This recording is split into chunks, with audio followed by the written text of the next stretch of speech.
Hello students, I hope you all are doing well. In the last class we have discussed about the working and function of heart. And today our topic is blood pressure. We will see what is blood pressure and how it is measured. But before starting blood pressure, let me tell you about systole and diastole. ਜਦੋਂ ਵੀ ਆਪਣਾ heart ਜਿਹੜਾ ਹੈ ਉਹ function ਕਰਦਾ ਹੈ ਤੇ ਉਹਦੀ contraction ਤੇ ਰਿਲੈਕਸੇਸ਼ਨ ਨਾਲ ਦੀ ਨਾਲ ਹੋਈ ਜਾਂਦੀ ਹੈ, ਠੀਕ ਹੈ। ਕੰਟਰੈਕਸ਼ਨ ਤੇ ਰਿਲੈਕਸੇਸ਼ਨ ਨਾਲ ਦੀ ਨਾਲ ਹਾਰਟ ਕਰਦਾ ਰਹਿੰਦਾ ਹੈ, ਠੀਕ ਹੈ। ਸੋ ਇਹਨੂੰ ਆਪਾਂ ਕਾਰਡਿਕ ਸਾਈਕਲ ਕਹਿੰਦੇ ਹਾਂ। ਸੋ ਜਿਵੇਂ ਜਿਵੇਂ ਉਹਦੀ ਰਿਲੈਕਸੇਸ਼ਨ ਦੇ ਨਾਲ ਨਾਲ ਉਹਦੀ ਕੰਟਰੈਕਸ਼ਨ ਹੁੰਦੀ ਹੈ ਉਹਨੂੰ ਆਪਾਂ ਕਾਰਡਿਕ ਸਾਈਕਲ ਕਹਿ ਦਿੰਦੇ ਹਾਂ। ਉਹਦੇ ਵਿੱਚ ਡਾਇਸਟੋਲ ਤੇ ਸਿਸਟੋਲ ਆਉਂਦੀ ਹੈ। ਡਾਇਸਟੋਲ ਦਾ ਮਤਲਬ ਕੀ ਹੁੰਦਾ ਹੈ? Van the heart muscles relax, ਜਦੋਂ ਹਾਰਟ ਦੀਆਂ ਮਸਲਸ ਰਿਲੈਕਸ ਕਰਦੀਆਂ ਨੇ, ਕੋਈ ਕੰਮ ਨਹੀਂ ਕਰਦੀਆਂ ਨੇ, ਉਹ ਰਿਲੈਕਸ ਸਟੇਟ 'ਚ ਹੁੰਦੀਆਂ ਨੇ, ਉਦੋਂ ਉਹ ਆਪਾਂ ਕੀ ਕਹਾਂਗੇ ਕਿ ਉਦੋਂ ਡਾਇਸਟੋਲ ਹੁੰਦਾ ਪਿਆ ਹੈ। ਸੋ you can C in the diagram. And ਜਦੋਂ ਹਾਰਟ ਦੀਆਂ ਮਸਲਸ ਕੰਟਰੈਕਟ ਕਰਦੀਆਂ ਨੇ, ਇੱਕਦਮ ਸਟਰੈਚ ਹੋ ਜਾਂਦੀਆਂ ਨੇ, ਉਦੋਂ ਕੀ ਹੁੰਦਾ ਹੈ? ਉਦੋਂ ਸਿਸਟੋਲ ਹੁੰਦਾ ਹੈ, ਠੀਕ ਹੈ। ਸੋ ਇਹਨੂੰ ਆਪਾਂ ਕਿੱਦਾਂ ਦੇਖਾਂਗੇ? So systole is when the heart muscles contracts, ਜਦੋਂ ਹਾਰਟ ਦੀਆਂ ਮਸਲਸ ਕੰਟਰੈਕਟ ਕਰਦੀਆਂ ਨੇ, ਜਦੋਂ ਉਹ ਕੰਟਰੈਕਟ ਕਰਨਗੀਆਂ ਫਿਰ ਉਹ ਬਲੱਡ ਨੂੰ ਪੁਸ਼ ਕਰਨਗੀਆਂ from heart to all over the body parts, ਠੀਕ ਹੈ। ਜਿੰਨੀਆਂ ਵੀ ਆਪਣੀਆਂ ਲਾਰਜਰ ਬਲੱਡ ਵੈਸਲਸ ਹੈ ਸਰਕੂਲੇਟਰੀ ਸਿਸਟਮ ਦੀਆਂ, ਉਹਦੇ ਵੱਲ ਬਲੱਡ ਜਾਊਗਾ ਹਾਰਟ ਤੋਂ, ਠੀਕ ਹੈ। ਫਿਰ ਜਿਹੜੀਆਂ ਬਲੱਡ ਵੈਸਲਸ ਵੱਲ ਬਲੱਡ ਗਿਆ ਹਾਰਟ 'ਚੋਂ, ਫਿਰ ਉਹ ਬਲੱਡ ਵੈਸਲਸ ਉਸ ਬਲੱਡ ਨੂੰ all over the organs, all over the cells of the body distribute ਕਰਨਗੀਆਂ। ਸੋ ਇਹ ਸਾਰਾ ਪ੍ਰੋਸੈਸ ਸਿਸਟੋਲ ਵਿੱਚ ਹੁੰਦਾ ਪਿਆ, ਦੈਟ ਮੀਨਸ ਕੰਟਰੈਕਸ਼ਨ ਵਿੱਚ ਹੁੰਦਾ ਪਿਆ। ਜਦੋਂ ਵੀ ਸਿਸਟੋਲ ਹੁੰਦਾ ਉਦੋਂ ਅ ਪਰਸਨਸ ਬਲੱਡ ਪ੍ਰੈਸ਼ਰ ਇਨਕਰੀਜ਼ਿਸ। ਜਦੋਂ ਵੀ ਸਿਸਟੋਲਿਕ ਮੂਵਮੈਂਟ ਹੁੰਦੀ ਹੈ ਹਾਰਟ ਦੀ, ਉਦੋਂ ਪਰਸਨ ਦਾ ਬਲੱਡ ਪ੍ਰੈਸ਼ਰ ਇਨਕਰੀਜ਼ ਹੀ ਹੁੰਦਾ ਹੈ, ਕਿਉਂਕਿ ਉਹ ਕੰਟਰੈਕਸ਼ਨ ਫੇਜ਼ ਦੇ ਵਿੱਚ ਹੈ। ਐਂਡ ਅਗਰ ਆਪਾਂ ਡਾਇਸਟੋਲ ਦੀ ਗੱਲ ਕਰੀਏ, so when there is diastole then the heart muscle relaxes, ਠੀਕ ਹੈ। ਜਦੋਂ ਵੀ ਡਾਇਸਟੋਲ ਮੂਵਮੈਂਟ ਆਊਗੀ ਉਦੋਂ ਹਾਰਟ ਦੀਆਂ ਮਸਲਸ ਰਿਲੈਕਸ ਸਟੇਟ ਵਿੱਚ ਹੋਣਗੀਆਂ। ਰਿਲੈਕਸ ਦਾ ਮਤਲਬ ਕੀ ਹੈ? The chambers of the heart fill with blood, ਠੀਕ ਹੈ। ਐਟਰੀਅਮ 'ਚ ਆ ਕੇ ਜਾਂ ਫਿਰ ਐਟਰੀਅਮ 'ਚੋਂ ਵੈਂਟਰੀਕਲ 'ਚ ਆਉਣਗੇ, ਜਿਹੜੇ ਹਾਰਟ ਦੇ ਚੈਂਬਰਸ ਨੇ ਉਹ ਪੂਰੇ ਬਲੱਡ ਨਾਲ ਫਿਲ ਹੋ ਜਾਣਗੇ। ਇਸ ਕਰਕੇ ਪਰਸਨਸ ਦਾ ਬਲੱਡ ਪ੍ਰੈਸ਼ਰ ਡਿਕਰੀਜ਼ ਹੋ ਜਾਂਦਾ ਹੈ, ਕਿਉਂਕਿ ਉਹ ਰਿਲੈਕਸ ਸਟੇਟ 'ਚ ਹੈ। ਇਸ ਕਰਕੇ ਬਲੱਡ ਜਿਹੜਾ ਹੈ ਉਹਦਾ ਕੋਈ ਇੰਨਾ ਜ਼ਿਆਦਾ ਪ੍ਰੈਸ਼ਰ ਨਹੀਂ ਪੈਂਦਾ ਪਿਆ, ਇਸ ਕਰਕੇ it will B the blood pressure will get decreases, ਠੀਕ ਹੈ। ਸੋ ਡਾਇਸਟੋਲ ਦਾ ਮਤਲਬ ਹੁੰਦਾ ਹੈ ਕਿ ਰਿਲੈਕਸ ਸਟੇਟ ਐਂਡ ਸਿਸਟੋਲ ਦਾ ਮਤਲਬ ਹੁੰਦਾ ਹੈ ਕਿ contract state of the heart. Clear? So based on this ਆਪਾਂ ਬਲੱਡ ਪ੍ਰੈਸ਼ਰ ਨੂੰ ਦੇਖਾਂਗੇ। So you can see the force that blood exerts against the wall of the vessel, ਠੀਕ ਹੈ। ਜਿਹੜਾ ਫੋਰਸ ਬਲੱਡ ਐਗਜ਼ਰਟ ਕਰਦਾ ਹੈ ਆਪਣੀ ਵੈਸਲ ਦੀ ਵਾਲ ਦੇ ਅਗੇਂਸਟ, ਕਿਉਂਕਿ ਵੈਸਲਸ ਦੇ ਵਿੱਚੋਂ ਬਲੱਡ ਫਲੋ ਕਰਦਾ ਪਿਆ, ਜਿਹੜੀ ਵੈਸਲ ਦੀਆਂ ਵਾਲਸ ਹੁੰਦੀਆਂ ਨੇ ਉਹਦੇ ਅਗੇਂਸਟ ਜਿਹੜਾ ਬਲੱਡ ਪ੍ਰੈਸ਼ਰ ਜਾਂ ਜਿਹੜਾ ਬਲੱਡ ਫੋਰਸ ਐਗਜ਼ਰਟ ਕਰਦਾ ਉਹਨੂੰ ਬਲੱਡ ਪ੍ਰੈਸ਼ਰ ਕਹਿ ਦਿੰਦੇ ਆ, ਠੀਕ ਹੈ। ਆ ਜਿਹੜਾ ਪ੍ਰੈਸ਼ਰ ਆ, ਠੀਕ ਆ, ਬਲੱਡ ਪ੍ਰੈਸ਼ਰ ਆ, ਇਹ ਆਰਟਰੀਜ਼ ਬਹੁਤ ਜ਼ਿਆਦਾ ਹੁੰਦਾ ਹੈ ਕੰਪੇਅਰ ਟੂ ਵੀਨਸ, ਠੀਕ ਹੈ। ਆਰਟਰੀਜ਼ ਵੀਨਸ ਬਾਰੇ ਵੀ ਆਪਾਂ ਅੱਗੇ ਡਿਸਕਸ ਕਰਾਂਗੇ। The pressure of the blood inside the artery during ventricular systole, so ventricular systole ਨੂੰ ਆਪਾਂ ਕੰਟਰੈਕਸ਼ਨ ਵੀ ਕਹਿ ਦਿੰਦੇ ਹਾਂ। The pressure of the blood inside the artery during contraction is called systolic pressure. So systolic pressure ਕਿਹਨੂੰ ਕਹਾਂਗੇ? ਜਦੋਂ contraction ਹੁੰਦੀ ਪਈ ਹੈ। ਐਂਡ ਡਾਇਸਟੋਲਿਕ ਪ੍ਰੈਸ਼ਰ ਕਿਹਨੂੰ ਕਹਾਂਗੇ? ਜਦੋਂ ਰਿਲੈਕਸੇਸ਼ਨ ਹੁੰਦੀ ਪਈ ਹੈ ਹਾਰਟ ਦੀ। So the pressure of the blood inside the artery during ventricular systole that is contraction is called systolic pressure, and the pressure in the artery during ventricular dystole that is relaxation is called diastolic pressure. ਸੋ ਤੁਹਾਨੂੰ ਹੁਣ clear ਹੋ ਗਿਆ ਹੋਊਗਾ ਕਿ systolic pressure ਦਾ ਮਤਲਬ ਜਦੋਂ blood ਜਿਹੜਾ ਹੈ ਉਹ ਥਰੂ ਆਰਟਰੀਜ਼ ਜਾਂਦਾ ਹੈ ਉਦੋਂ ਵੈਂਟਰੀਕੂਲਰ ਸਿਸਟੋਲ ਹੁੰਦੀ ਹੈ, ਕੰਟਰੈਕਸ਼ਨ ਹੁੰਦੀ ਹੈ, ਜਿਹੜਾ ਬਲੱਡ ਦਾ ਪ੍ਰੈਸ਼ਰ ਹੈ, ਠੀਕ ਹੈ, it will be under the contraction. So ਇਹਨੂੰ ਆਪਾਂ ਸਿਸਟੋਲਿਕ ਪ੍ਰੈਸ਼ਰ ਕਹਿ ਦਿੰਦੇ ਹਾਂ।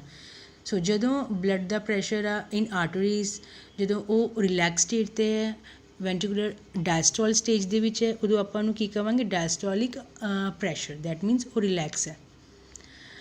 ਬਟ ਜੇ ਆਪਾਂ ਬਲੱਡ ਪ੍ਰੈਸ਼ਰ ਮੇਜਰ ਕਰਦੇ ਹਾਂ, ਆਪਾਂ ਨੂੰ ਸਰਟਨ ਰੀਡਿੰਗਸ ਸ਼ੋ ਹੁੰਦੀਆਂ ਨੇ, ਦੈਟ ਮੀਨਸ ਨੋਰਮਲ ਜਿਹੜੀ ਰੀਡਿੰਗ ਹੈ ਬਲੱਡ ਪ੍ਰੈਸ਼ਰ ਦੀ ਉਹਨੂੰ ਆਪਾਂ ਕਿੱਦਾਂ ਰਿਪਰੈਜ਼ੈਂਟ ਕਰਦੇ ਹਾਂ? in terms of systolic and diastolic pressure. The systolic pressure is 120 mm of Hg. Hg mercury the symbol ਹੈ, ਠੀਕ ਹੈ, ਕਿਉਂਕਿ ਇਹਦੇ ਵਿੱਚ ਮਰਕਰੀ ਰਾਈਜ਼ ਕਰਦੀ ਹੈ, ਇਸ ਕਰਕੇ ਆਪਾਂ ਮਰਕਰੀ ਦਾ ਸਿੰਬਲ ਇਹਨੂੰ ਦਿੱਤਾ ਹੋਇਆ ਹੈ। ਦ ਨੋਰਮਲ ਸਿਸਟੋਲਿਕ ਪ੍ਰੈਸ਼ਰ ਕਿੰਨਾ ਹੁੰਦਾ ਹੈ? ਉੱਪਰ ਵਾਲਾ 120 mm of Hg and diastolic pressure ਕਿੰਨਾ ਹੁੰਦਾ ਹੈ? ਉਹ ਹੁੰਦਾ 80 mm of Hg। ਇਹ ਇੱਕ ਨੋਰਮਲ ਬਲੱਡ ਪ੍ਰੈਸ਼ਰ ਦੀ ਵੈਲਿਊ ਹੈ। Blood pressure is measured with an instrument called sphygmomanometer, ਠੀਕ ਹੈ। ਬਲੱਡ ਪ੍ਰੈਸ਼ਰ ਮੇਜਰ ਕਰਨ ਲਈ ਆਪਾਂ ਸਪਿਗਮੋਮੈਨੋਮੀਟਰ ਨੂੰ ਯੂਜ਼ ਕਰਦੇ ਹਾਂ।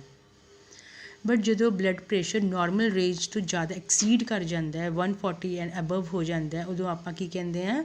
ਉਹਨੂੰ ਇੱਕ ਨੇਮ ਦਿੰਦੇ ਹਾਂ, ਕਿੰਨਾ? ਹਾਈਪਰਟੈਂਸ਼ਨ ਕਹਿੰਦੇ ਹਾਂ। ਹਾਈਪਰਟੈਂਸ਼ਨ ਕਿਉਂ ਹੁੰਦੀ ਹੈ? It is caused by the constriction of arterioles. ਜਿਹੜੀ ਆਰਟਰੀਜ਼ ਹੁੰਦੀਆਂ ਨੇ ਉਹ ਬਹੁਤ ਜ਼ਿਆਦਾ ਕੰਸਟ੍ਰਿਕਟ ਕਰ ਜਾਂਦੀਆਂ ਨੇ, ਠੀਕ ਹੈ, ਬਹੁਤ ਜ਼ਿਆਦਾ ਨੈਰੋ ਹੋ ਜਾਂਦੀਆਂ ਨੇ, ਇਸ ਕਰਕੇ ਬਲੱਡ ਜਿਹੜਾ ਹੈ ਉਹਨੂੰ ਮਤਲਬ ਕਿ ਜਲਦੀ ਮੂਵ ਨਹੀਂ ਕਰ ਪਾਉਂਦਾ, ਇਸ ਕਰਕੇ ਬਲੱਡ ਦੀ ਰੈਜ਼ਿਸਟੈਂਸ ਹੋ ਜਾਂਦੀ ਹੈ, which results in the increased resistance to blood flow. Blood ਜਿਹੜਾ ਈਜ਼ੀਲੀ ਮੂਵ ਨਹੀਂ ਕਰ ਪਾਊਗਾ ਕਿਉਂਕਿ ਆਰਟਰੀਜ਼ ਕੰਸਟ੍ਰਿਕਟ ਹੋ ਗਈਆਂ ਨੇ, ਨੈਰੋ ਹੋ ਗਈਆਂ ਨੇ। ਇਸ ਕਰਕੇ ਫਾਈਨਲੀ ਕੀ ਹੁੰਦਾ ਹੈ? ਜਿਹੜੀਆਂ ਆਰਟਰੀਜ਼ ਹੈ ਉਹ ਅੰਦਰੋਂ ਉਹਨਾਂ ਦੀ ਮਤਲਬ ਰਪਚਰ ਹੋਣ ਲੱਗ ਜਾਂਦੀਆਂ ਨੇ, ਉਹ ਬ੍ਰੇਕ ਹੋਣ ਲੱਗ ਜਾਂਦੀਆਂ ਨੇ ਡਿਊ ਟੂ ਹਾਈ ਪ੍ਰੈਸ਼ਰ, ਕਿਉਂਕਿ ਉਨਾ ਬਲੱਡ ਮੂਵ ਨਹੀਂ ਕਰ ਪਾਉਂਦੇ ਜਿੰਨੇ ਪ੍ਰੈਸ਼ਰ ਨਾਲ ਬਲੱਡ ਆਉਂਦਾ ਪਿਆ ਹੈ ਪਿੱਛੋਂ, ਠੀਕ ਹੈ, ਡਿਊ ਟੂ ਕੰਸਟ੍ਰਿਕਸ਼ਨ ਆਫ ਆਰਟਰੀਓਲਸ। ਇਸ ਕਰਕੇ ਆਰਟਰੀਜ਼ ਜਿਹੜੀਆਂ ਨੇ ਉਹ ਬ੍ਰੇਕ ਹੋਣ ਲੱਗ ਜਾਂਦੀਆਂ ਨੇ ਐਂਡ ਇੰਟਰਨਲ ਬਲੀਡਿੰਗ ਸਟਾਰਟ ਹੋ ਜਾਂਦੀ ਹੈ। So this is the hypertension. So you can see arteries, capillaries and veins ਜਿਹੜੀਆਂ ਨੇ ਇਹ 3 ਟਾਈਪਸ ਆਫ ਬਲੱਡ ਵੈਸਲਸ ਨੇ। ਆਰਟਰੀਜ਼ ਕੈਰੀ ਕਰਦੀਆਂ ਨੇ oxygen rich blood away from the heart to all the body's tissue, ਠੀਕ ਹੈ। Heart ਤੋਂ ਇਹ ਆਕਸੀਜਨ ਰਿਚ ਬਲੱਡ ਲੈ ਕੇ ਜਾਂਦੀਆਂ ਨੇ ਅਤੇ ਸਾਰੀ all over the body cells and tissues ਨੂੰ ਇਹ ਡਿਸਟਰੀਬਿਊਟ ਕਰਦੀਆਂ ਨੇ। ਅੱਗੇ ਜਾ ਕੇ they branch into smaller and smaller arteries, ਇਹ ਛੋਟੀ ਤੋਂ ਛੋਟੀ ਆਰਟਰੀਜ਼ ਵਿੱਚ ਚੇਂਜ ਹੋ ਜਾਂਦੀਆਂ ਨੇ, ਠੀਕ ਹੈ।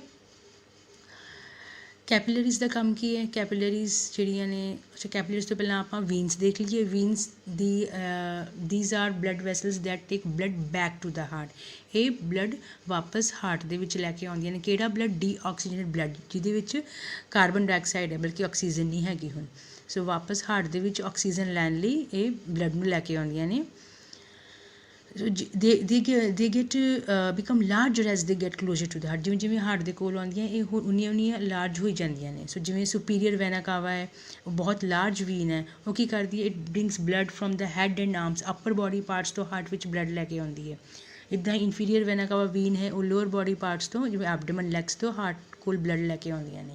ਸੋ ਵੀਨਸ ਦਾ ਕੰਮ ਕੀ ਹੈ? ਡੀਆਕਸੀਜਨੇਟਡ ਬਲੱਡ ਲੈ ਕੇ ਆਉਣਾ ਹਾਰਟ ਦੇ ਕੋਲ। ਐਂਡ ਆਰਟਰੀਜ਼ ਦਾ ਕੰਮ ਕੀ? ਆਕਸੀਜਨ ਰਿਚ ਬਲੱਡ ਹਾਰਟ ਤੋਂ ਆਲ ਓਵਰ ਦਾ ਬੋਡੀ ਡਿਸਟਰੀਬਿਊਟ ਕਰਨਾ। ਇਹਨਾਂ ਦੇ ਵਿੱਚ ਇੱਕ ਹੋਰ ਇੱਕ ਹੋਰ ਆਪਾਂ ਵੈਸਲ ਦੇਖਾਂਗੇ, ਉਹ ਕਿਹੜੀ ਹੈ? ਕੈਪੀਲਰੀ। ਕੈਪੀਲਰੀਜ਼ ਕੀ ਹੁੰਦੀਆਂ ਨੇ? The small blood vessels connect the arteries and the veins. Capillaries arteries ਅਤੇ ਵੀਨਸ ਨੂੰ ਕਨੈਕਟ ਕਰਦੀਆਂ ਨੇ। They are very small blood vessels. ਇਹਨਾਂ ਦੀ ਵਾਲਸ ਬਹੁਤ ਥਿਨ ਹੁੰਦੀ ਹੈ, ਇਸ ਕਰਕੇ it allows oxygen, nutrients and carbon dioxide and other ways to pass to and from cells, ਠੀਕ ਹੈ। ਇਹਨਾਂ ਦੀ ਥਿਨ ਵਾਲਸ ਦਾ ਕਰਕੇ, ਕਿਉਂਕਿ ਇਹ ਟਿਸ਼ੂਜ਼ ਦੇ ਆਲੇ ਦੁਆਲੇ ਮਤਲਬ ਪ੍ਰੈਜ਼ੈਂਟ ਹੁੰਦੀਆਂ ਨੇ, ਇਸ ਕਰਕੇ ਜਿਹੜਾ ਵੀ ਆਕਸੀਜਨ ਜਾਂ ਨਿਊਟ੍ਰੀਐਂਟਸ ਜਾਂ ਕਾਰਬਨ ਡਾਈਆਕਸਾਈਡ ਹੁੰਦੀ ਹੈ ਜਾਂ ਵੇਸਟ ਹੁੰਦਾ ਹੈ ਉਹ ਟੂ ਐਂਡ ਫਰੋ ਸੈਲਸ ਤੋਂ ਪਾਸ ਹੁੰਦਾ ਰਹਿੰਦਾ ਹੈ। ਜ਼ਿਆਦਾ ਡਿਟੇਲ ਵਿੱਚ ਦੇਖਣ ਲਈ ਤੁਸੀਂ ਆਹ ਦੇਖ ਸਕਦੇ ਹੋ, ਆਰਟਰੀਜ਼, ਵੀਨਸ ਐਂਡ ਕੈਪੀਲਰੀਜ਼ ਦਾ ਡਿਫਰੈਂਸ। ਇੱਕ ਹੋਰ ਮੇਨ ਡਿਫਰੈਂਸ ਕੀ ਹੈ ਕਿ ਆਰਟਰੀਜ਼ ਦੇ ਵਿੱਚ ਕੋਈ ਵੀ ਵਾਲਵ ਨਹੀਂ ਹੁੰਦਾ, ਕਿਉਂਕਿ ਆਲਰੇਡੀ ਆਰਟਰੀਜ਼ 'ਚੋਂ ਬਲੱਡ ਹਾਈ ਪ੍ਰੈਸ਼ਰ 'ਚ ਮੂਵ ਕਰਦਾ ਪਿਆ ਹੈ। ਵੀਨਸ ਦੇ ਕੋਲ ਕਿਉਂਕਿ ਬਲੱਡ ਬਹੁਤ ਸਲੋਲੀ ਮੂਵ ਕਰਦਾ ਹੈ ਵੀਨਸ 'ਚੋਂ, ਇਸ ਕਰਕੇ ਇਹਨਾਂ ਦੇ ਵਾਲਸ ਹੈਗੀਆਂ ਨੇ to prevent the back flow of blood. Capillaries ਦੇ ਕੋਲ ਵੀ ਕੋਈ ਵਾਲਸ ਨਹੀਂ ਹੈਗੀਆਂ, ਠੀਕ ਹੈ। ਬਟ ਜਿਵੇਂ ਤੁਹਾਨੂੰ ਮੈਂ ਲਾਸਟ ਟਾਈਮ ਇੱਕ ਮੇਨ ਐਕਸੈਪਸ਼ਨਲ ਕੇਸ ਦੱਸਿਆ ਸੀ, ਜਿਵੇਂ ਪਲਮਨਰੀ ਆਰਟਰੀ ਦਾ। ਪਲਮਨਰੀ ਆਰਟਰੀ ਹੀ ਇੱਕ ਇਹੋ ਜਿਹੀ ਆਰਟਰੀ ਹੈ ਜੋ ਕਿ ਡੀਆਕਸੀਜਨੇਟਡ ਬਲੱਡ ਕੈਰੀ ਕਰਦੀ ਹੈ, ਠੀਕ ਹੈ। ਐਂਡ ਪਲਮਨਰੀ ਵੀਨ ਹੀ ਇੱਕ ਇਹੋ ਜਿਹੀ ਵੀਨ ਹੈ ਜੋ ਆਕਸੀਜਨੇਟਡ ਬਲੱਡ ਕੈਰੀ ਕਰਦੀ ਹੈ। ਬਾਕੀ ਆਲ ਵੀਨਸ ਕੈਰੀ ਡੀਆਕਸੀਜਨੇਟਡ ਬਲੱਡ, ਠੀਕ ਹੈ, ਕਲੀਅਰ। ਸੋ ਕਿ ਕੈਪੀਲਰੀਜ਼ ਕਨੈਕਟ ਕਰਦੀਆਂ ਨੇ ਆਰਟਰੀਜ਼ ਅਤੇ ਵੀਨਸ ਨੂੰ, ਇਸ ਕਰਕੇ ਇਹਦੇ ਵਿੱਚ ਦੋਨੋਂ ਆਕਸੀਜਨੇਟਡ ਵੀ ਬਲੱਡ ਵੀ ਹੁੰਦਾ ਹੈ ਅਤੇ ਡੀਆਕਸੀਜਨੇਟਡ ਬਲੱਡ ਵੀ ਹੁੰਦਾ ਹੈ। Both types of bloods present in the capillaries.